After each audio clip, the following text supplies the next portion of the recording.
स्वागत है आपका हमारे इस वीडियो पे। दोस्तों, इस वीडियो में आगे बढ़ने से पहले मैं आप लोगों को एक चीज़ बता देना चाहता हूं। अगर आप लोग अपने इन्वेस्टिंग करियर को लेके सीरियस हैं तो इस वीडियो में आगे बढ़िएगा, क्योंकि आज मैं ऐसे चीज़ें आप लोग को बताऊंगा जो रिटेल ट्रेडर को पता नहीं होती है और उसमें वो फंसते जाते हैं।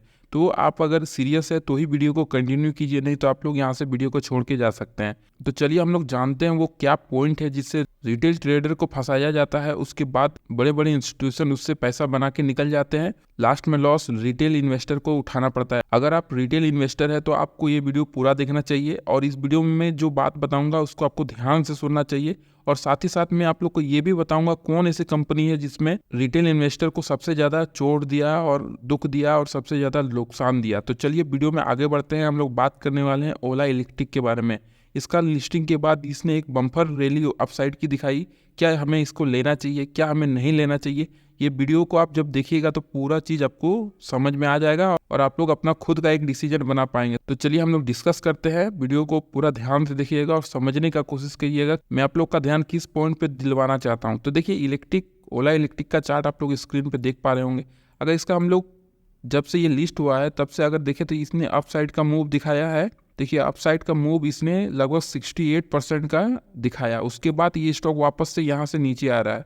अब तक का अगर बात करें तो इसने 22% का लो लगाया है और करंटली ये लगभग 20% का डाउनसाइड दिखाया है। तो ये स्टॉक वापस से चढ़ रहा था, वापस से नीचे आ रहा है। तो इसमें क्या हो रहा है, देखिए ओला इलेक्ट्रिक एक लॉस मेकिंग कंपनी है, लेकिन अगर इसका हम लोग सेल्स का बात करें, देखिए ओला इलेक्ट्रिक ने 2024 में टॉप किया है। मार्केट शेयर भी ओला का ज़्यादा है। ओला ने इस quarter 3 lakh units financial 3 lakh unit sell किए हैं। इससे पहले उसने 1.5 लाख यूनिट सेल किया था। ठीक, इस ईयर इसने डबल सेल किया है। अगर हम लोग इसका कॉम्पिटिटर का बात करें कि इस फील्ड में और कौन सी कंपनी है जो ओला को टक्कर दे सकती है, तो यहाँ पे देखिए दूसरे नंबर पे है टीवीएस मोटर, उसके बाद है Bajaj auto, hero motor cup. देखिए, अब टीवीएस मोटर का हम लोग सेल्स का बात करें तो इसने पिछले साल इसने 1 लाख का सेल्स किया है, यहाँ पे आप लोग देख सकते हैं।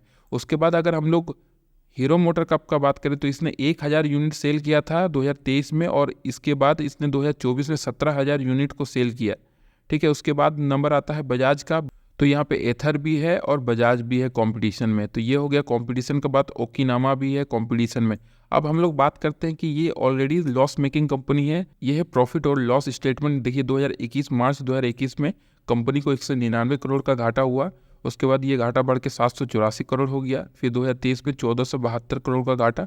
2024 में यहाँ पे 1584 करोड़ का घाटा। मतलब कंपनी रिकॉर्ड घाटा यहाँ पे दिखा रही है। अब आप कंपनी का जो आईपीओ में जो पैसा अलॉटमेंट किया, जो पैसा कंपनी ने उठाया, उसको किस में यूज़ करेगा उसके बारे में बात करते हैं। देखिए, जो ओला ने अपना आईपीओ से जो पैसा उठाया उसका देखिए यहाँ पे ओला प्लांट लगाएगी 1200 करोड़ रुपया खर्च करके प्लांट बनाएगी, जिसमें वो सेल्स मैन्युफैक्चरिंग करेगी, मतलब बैटरी बनाएगी खुद की। अगर हम लोग फिलहाल ओला के बैटरी सोर्स का बात करें तो यहाँ पे देखिए LG champ south Korea and China से ये अपना जो टेक्नोलॉजी है बैटरी का वहाँ से ये एक्सपोर्ट कर रही है। वहाँ से बैटरी साउथ कोरिया से आ रहा है। तो कंपनी का वही प्लान है कि जो पैसा ये साउथ कोरियन कंपनी को दे रही है ये अपना खुद का सेटअप बनाएगी और इंडिया में प्रोड्यूस करेगी। तो इस प्लांट को बनने में 2025 से भी ज़्यादा समय लगेगा। कंपनी का टारगेट है अगले साल मार्च तक उस प्लांट को तैयार कर लेने का। इसलिए कंपनी यहाँ पे 1227 करोड़ अलॉट करेगी। उसके बाद कंपनी डेट कर्ज को चुकाने के लिए 800 करोड़ यहाँ पे चुकाएगी। उसके बाद 1660 करोड़ जो है वो रिसर्च एंड डेवलपमेंट में खर्च करेगी और 350 करोड़ एक्सपेंशन के लिए कंपनी खर्च करेगी। तो फिलहाल कंपनी का जो लॉस वो जारी रहेगा, क्योंकि 25 में वो प्लांट बन के तैयार होगा। उसके बाद उसमें बैटरी बनेगी, बैटरी तब यूज़ होगा, तब जाके इसका प्रॉफिट होगा। क्योंकि अगर एक इलेक्ट्रिक बाइक का हम लोग बात करें तो सबसे इम्पोर्टेंट पार्ट होता है इलेक्ट्रिक बाइक का बैटरी। और बैटरी अगर कंपनी बनाने लगेगी तो कंपनी प्रॉफिटेबल होने का चांसेस बढ़ जाएगा। और जहाँ तक बात है, कंपटीशन भी अच्छा है। टीवीएस मोटर्स एक अच्छी कंपनी है, इसका एक ब्रांड वैल्यू है, बजाज का ब्रांड वैल्यू है। एथर भी अपने फील्ड में अच्छा कर रही है। तो एक कंपटीशन भी इसको टफ मिलेगा। दूसरी बात ये, अगर फैक्ट्री जब तक इसका चालू नहीं होता है तब तक इसका प्रोडक्शन कॉस्ट है वो बढ़ाते हुए रहेगा, वो बढ़ा हुआ ही रहेगा, जिससे कंपनी को प्रॉफिट फिलहाल नहीं होगा। तो मान लीजिए 2025 तक अगर कंपनी प्रॉफिटेबल नहीं रहेगी तो ये जो प्राइस है अभी 104 रुपये पे ट्रेड कर रहा है, तो ये क्या यहाँ पे बना हुआ रहेगा? बिल्कुल नहीं।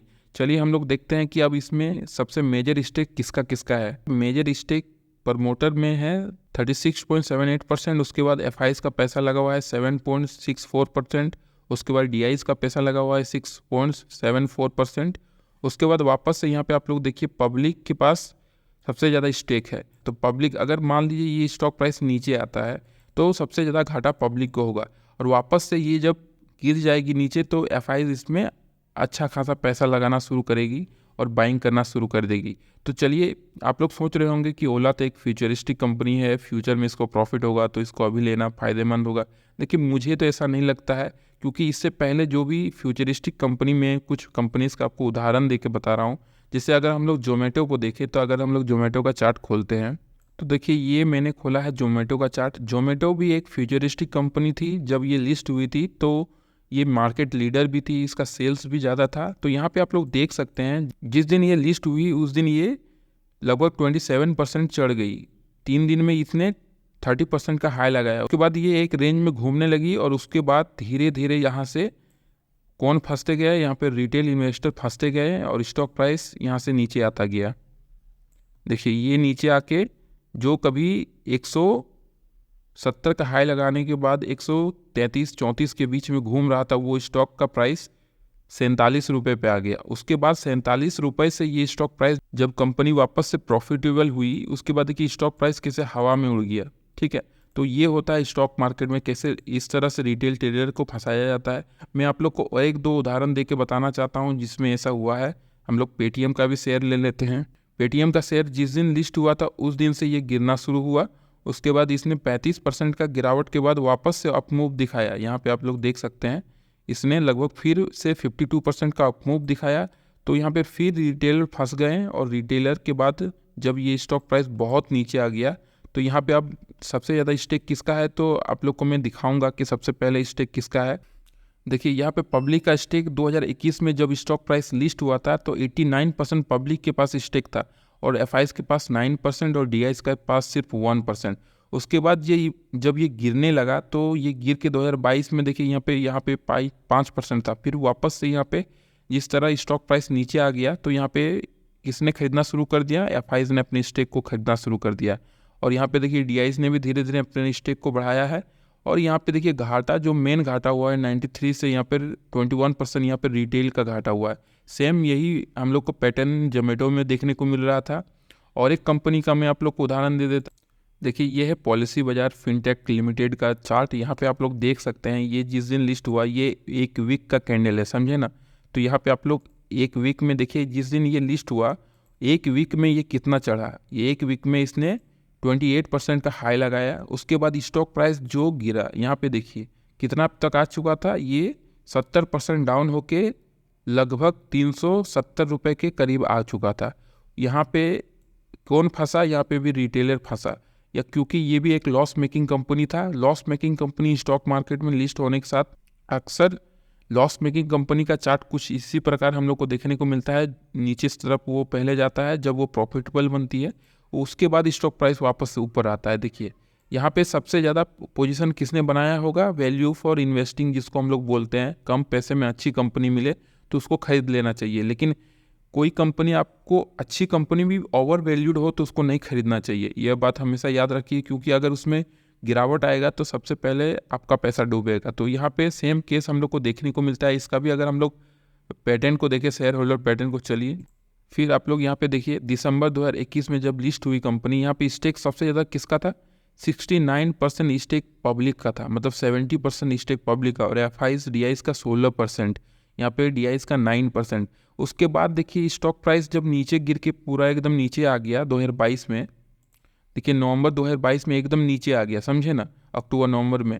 उसके बाद यहाँ पे एफआईज घुसना शुरू हुआ। और देखिए सितंबर के बाद यहाँ पे देखिए डायरेक्ट बाइंग, दिसंबर में 50% का बाइंग किसका बढ़ गया, एफआईज का बढ़ गया। यहाँ पे देखिए 9%, 10% से डायरेक्ट 15%, 5% का जंप डीआईज ने लगाया, समझे ना। उसके बाद यहाँ पे किसने माल को बेचा, पब्लिक ने डर से माल को बेचा, रिटेलर इन्वेस्टर ने ऊंचे दाम में खरीदा और नीचे में आके बेचा, क्योंकि मजबूरी बन गई। उनको लगने लगा कि अब स्टॉक प्राइस में कोई दम नहीं है, अब ऊपर नहीं जाएगा, ये सोच के उन्होंने अपना माल को बेचा। और माल को किसने खरीदा, माल को एफआईज और डीआईज ने खरीदा। और उसके बाद देखिए वो लोग अभी भी सबसे ज़्यादा स्टेक ऑन कर रहे हैं, दोनों प्लेयर मिलके यहाँ पे देखिए पब्लिक का घाटा हो गया। तो सेम केस हमको लगता है कि ओला में हम लोग को देखने को मिलेगा। ओला में कुछ नहीं है फ़िलहाल, ओला जब वैल्यूएशन में मिलेगा तब मैं इसमें एंट्री बनाऊंगा। फ़िलहाल मेरा इस वीडियो का कंक्लूजन यही है कि ओला से मैं दूर रहूँगा। ओला एक फ्यूचरिस्टिक कंपनी भले है, लेकिन फ़िलहाल वो लॉस मेकिंग है। तो यहाँ स्टॉक मार्केट में जो प्रॉफिट बनाएगा उसी का प्राइस ऊपर जाता है, या फिर उसको आर्टिफिशियली पंप किया जाता है ऊपर जाने के लिए, ताकि लोग उसमें फंसे, रिटेल इन्वेस्टर उसमें फंसे। उसके बाद उसमें से बड़े प्लेयर भागने लगते हैं, अपने पोजीशन को ऊंचे दाम में निकालने लगते हैं, बेचने लगते हैं। और उसको कौन खरीदता है? पब्लिक खरीदता है। पब्लिक खरीदने के बाद वो स्टॉक प्राइस जब नीचे आने लगता है, जब इसमें कोई दम नहीं रहता है, वापस से वैल्यू इन्वेस्टिंग के हिसाब से उस कंपनी में पोजीशन कौन बनाता है? एफआईज और डीआईज बनाते हैं, जो हाईली एजुकेटेड होते हैं इस मार्केट को लेकर। इसलिए अगर आपको एजुकेटेड होना है, मार्केट में अच्छा करना है, तो हमारे चैनल के साथ जुड़ के रहिए। मैं आप लोग के लिए नॉलेजेबल वीडियो लाऊंगा, जो मेरा एक पॉइंट ऑफ व्यू है मैं आप लोग का साथ शेयर करूंगा। तो फिलहाल मैं ओला से बिल्कुल दूर रहने वाला हूं, क्योंकि ओला भी कुछ इसी प्रकार के पैटर्न के साथ मुझे दिख रहा है, जहां पे भारी नुकसान रिटेलर को उठाना पड़ेगा। क्योंकि फ़िलहाल ये लॉस मेकिंग कंपनी है और इसको प्रॉफिटेबल होने में एटलीस्ट 1 साल से ज़्यादा का समय लगने वाला है। तो उतना दिन मैं अपने पैसे को नहीं फंसा सकता हूँ, और हो सकता है मान ली मैंने फंसा भी दिया तो वो स्टॉक प्राइस नीचे आएगा तो मेरा पैसा भी 1 साल के लिए ब्लॉक हो जाएगा और उसका वैल्यू कम हो जाएगा। तो मैं इसको वैल्यू पे ख़रीदना पसंद करूँगा। आप लोग का क्या राय है मेरे इस वीडियो पे, मेरे एक थॉट पे कमेंट सेक्शन में ज़रूर बताइए। तो ऐसे ही वीडियो के लिए हमारे चैनल को सब्सक्राइब कीजिए। मिलते हैं नेक्स्ट वीडियो पे। और अपना इन्वेस्टिंग करियर को अगर आप सीरियसली लेते हैं, हमारे चैनल के साथ जुड़ के रहिए। थैंक यू, धन्यवाद।